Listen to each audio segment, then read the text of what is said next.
a valiant effort from Richardson and the Colts to come back. They're down 20-0 at halftime, 23-0 midway through the third quarter. But they ultimately fall short against Matthew Stafford and the Rams. Let's start off with the Rams here. It was a Puka Nacua day. He is my guy. I love Puka as much as I've loved any fantasy player I've ever had. He finishes the day. 9 receptions, 163 yards, and a touchdown. His first touchdown of the season coming in overtime to really walk it off here. Listen to these numbers real quick before we get into more of the Rams. But for Puka, he's had games of 15 receptions for 147 yards, 10 receptions, 119, and now 9 for 163 and a touchdown.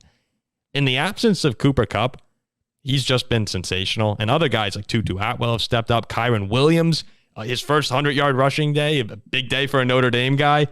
He had 2 scores as well. This Rams team, I have to give kudos to you once again. You were the only one on the show who really believed in them at all coming into this season. And while the NFC West still feels a little bit like a stretch because of how good the 49ers are, and Christian McCaffrey has 4 touchdowns right now, maybe even 5 by the time this is. This could be 5. They're at the 1. Is he? He might score a 5th. Oh my God! So 49ers look unbeatable at the moment. But as far as playoffs go, Matthew Stafford looks awesome, and the defense has been a lot better than people expected. Are you feeling? How are you feeling if you're a Rams fan? You have to be like, all right, like this is way better than expected. I have no idea how this Rams team lost to the Bengals. I'm going to be honest. They mauled the Seahawks week 1. They had played a close game against the 49ers. Then they lose to the Bengals. I'm not quite sure how that happened. But no, I mean, you have to be excited a little bit as a Rams fan. Matthew Stafford, he's not quite playing at quite an MVP level, but it's close. He is playing very, very good football. The offense is functioning well. The defense that's full of, they were being called like a defense of no names. People were saying it's a bunch of rookies and first-time players. What are they ever going to do? I think I may have said that exact quote. Yeah, they're playing well together, right? Aaron Donald is sort of leading the unit. Guys like Ernst Jones, and I told you to watch out for him. No one believed me. Russ Yeast is consistently making plays. Yeah, it's awesome. No, there's a good team to be had here. Are they the best team in the NFL? No.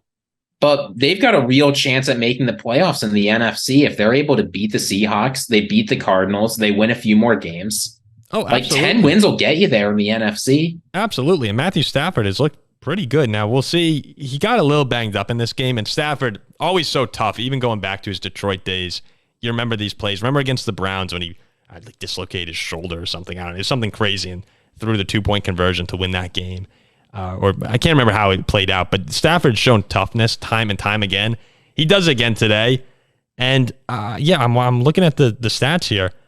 Time of possession, 40 minutes to 24 in favor of the Rams. They outgained them by about 140 yards. It was a pretty dominant Rams performance up until that frantic fourth quarter comeback by Richardson. But I'm watching the Rams at the moment, and if Cooper Kupp can come back and stay healthy, if Stafford can stay healthy, I mean, this team, I'm not going to call them a threat to go far in the NFC, but they're absolutely a threat to get to the playoffs. And probably when you look at the landscape of the NFC at the moment, you have to imagine they can very easily sneak in as the 6 or the 7 seed.